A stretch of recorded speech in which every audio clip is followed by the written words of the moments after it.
Ey hemşirem. Devralmasımı, kişiler okşamasımı, aile bir-biriga o'xshab ketadi.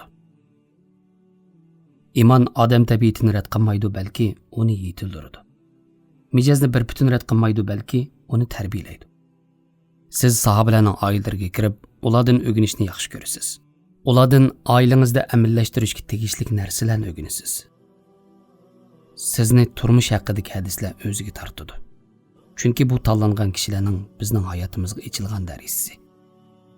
Mana bugun siz imonliq bir oilaga kirasiz. Bu oilada her uyda yuz beradigan bir suhbatni anglaysiz.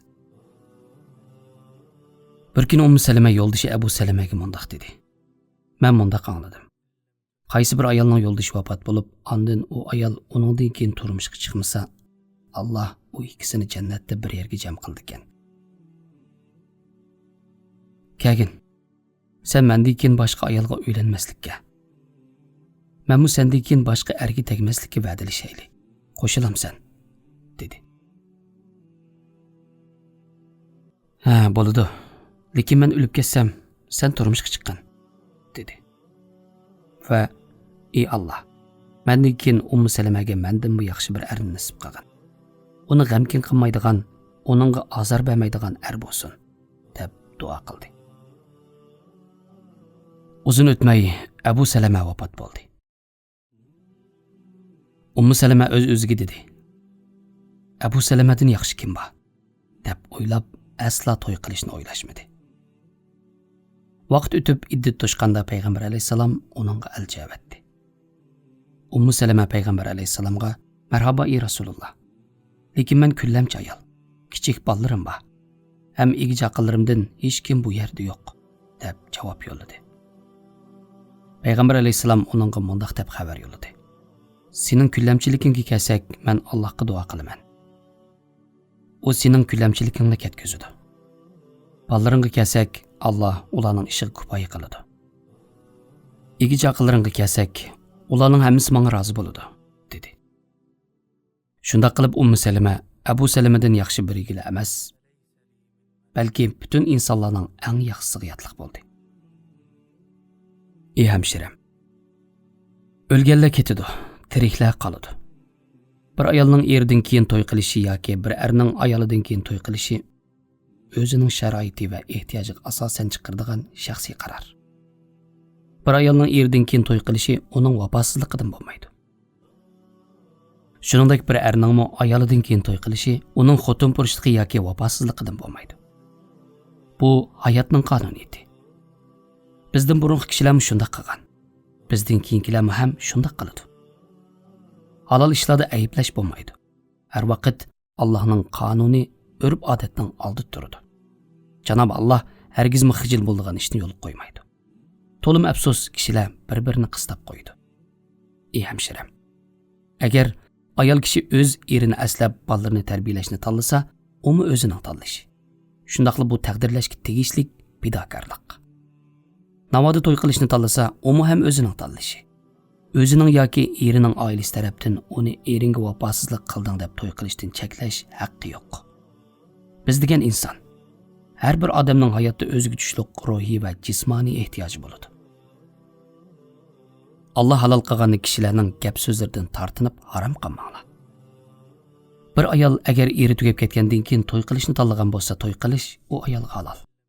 Agar to'y qilmaslikni tanlagan bo'lsa, bu o'zining qarori. Eri tugab ketgandan keyin to'y qilish vafosizlik bo'ldi deb kim deydi? Qalbdagi narsa qalbda qoladi. Bir inson necha 10 qatim to'y qilgan taqdirdimi, yaxshi ko'rgan odamini qandoqmi unutsin? Haqiqiy vafodorlik shu kishi hayot vaqtida bo'ladi. Ammo tugab ketgandan keyin to'y qilish hargizmi xiyonatga kirmaydi. Chunki Allohning o'ziga nimalarni taqdir qilganligini bilmaydi. Balkim keyingi to'yda u kishi uchun tortgan kulfatlarni unuttira oladigan ko'p xayrliklar bo'lishi mumkin. Janob Alloh ba'zi kishilarning qilgan savrga yo'qotganlarining o'rnini to'ldirib berish uchun avatishi mumkin. Ey hemşirem, eriga bo'lgan sevgisi sababli to'y qilmagan ayolni hurmat qilaman. To'y qilmaslikni eriga qilingan vafo deb qarasa, bu u ayolning tanlashi. Lekin o'lgan kishi bilan tang tirik kishini qo'shib ko'mib etishga men qarshi. Shuningdek, yangi erining oldida ilgirki erining gapini aslash yuzasidan bo'lsa qilmaslik kerak.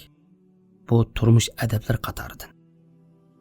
Bu tirik kishiga aziyat basi beridiki, o'lgan kishiga hargizmi foyda yetganmaydi. O'z vaqtida arablar Hannana ismli bir ayolni ayblab yomon ko'rgan edi. U ayol ilgari tog'asining o'g'li bilan to'y qilgan bo'lib, eri tugab ketgandan keyin boshqa bir jamoatdagi Navfal ismli bir bilan to'y qiladi. To'ydan keyin ayolni mahallasiga olib ketmoqchi bo'lganda, ayoli uningga: "Agar ruxsat qilsangiz, tog'amning o'g'lining qabrisini ziyorat qilib, ichimni to'kib olsam", dedi. Yo'ldishi ruxsat qildim, dedi. Ondan u ayol: "Ah, shahzodalarning shahzodasi. Uyda mehribon, jangda qahramon eding. Texi boshqalar bilmaydigan nurg'un ishlar bor", dedi. Navfal: "O qandaq ishlar?" deb so'radi. Ayol: "O bakli himmatlik va g'ayratlik edi. Janglarda qilishlarini pulanglatadi", dedi. Ayol hayojizni bosolmay: "Ey kam qo'rsoq, mard, kamtar, esil xislatlik yigit. Seni maqtab bo'lamayman", deb so'zlab ketdi. "Yana maqtab bo'lamog'dak yana qandaq taraflar bor?" deb so'radi. Ayol javoban: "O yomon va nashayan ishlarga qarshi turadi. Xushpuroq ishiltatdi. Eg'izi purmaydi. Ishlarni qiyinlashtirmaydi, osonlashtiradi. Kambag'al emas, boy edi", dedi. Ayolining gapining tegidik gapni tushundi. Manganda ayolga: "Xushpuroqingni billa ilib olgin", dedi-da ayolni taloq qilib